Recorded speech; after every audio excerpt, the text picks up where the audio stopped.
Bom dia, mais uma vez sejam todos bem-vindos ao nosso canal. Nosso texto dessa quarta-feira, dia 7 de fevereiro, está em Juízes, capítulo 6, versos de 14 a 16. Virou-se o Senhor para ele e lhe disse: vai nesta tua força e livra a Israel da mão de Midian. Porventura não te envio eu? Replicou-lhe Gideão: ai, Senhor meu, com que livrarei Israel?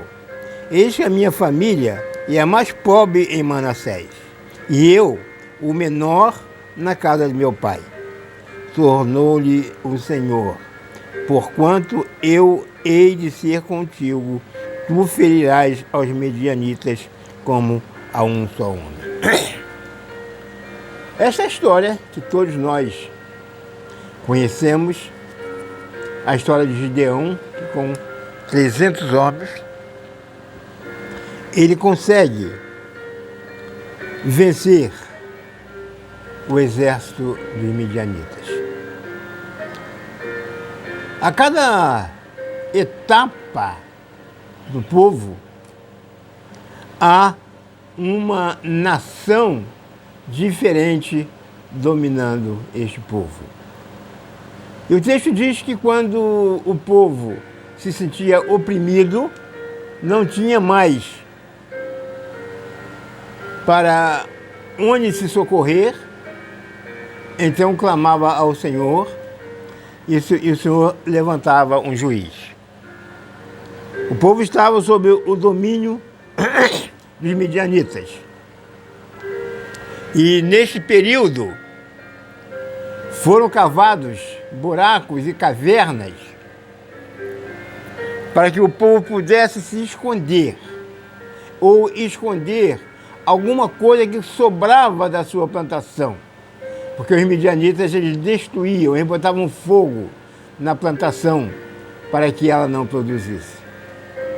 E é nesse contexto que um anjo aparece a Gideão, que estava preparando o trigo, o pouco trigo que eles haviam conseguido colher. E este anjo chega a Gideão para dizer que ele livraria Israel da mão de midianitas. E a palavra de Gideão, ela reflete bem o que ele estava sentindo, a sua necessidade. Ele diz: Senhor, eu sou da família de Manassés, que é a tribo mais pobre do povo de Israel. E além disso, a minha família, o meu pai, que pertence a essa tribo de Manassés, eu sou o menor dessa família, talvez o mais fraco dessa família. Talvez por isso ele estivesse preparando o trigo, porque ele não significava perigo nenhum para os inimigos. Porque ele declara: eu sou o menor da casa do meu pai. Mas o anjo disse para ele: olha, você vai sim livrar o povo das mãos de midianitas. A história nós já conhecemos.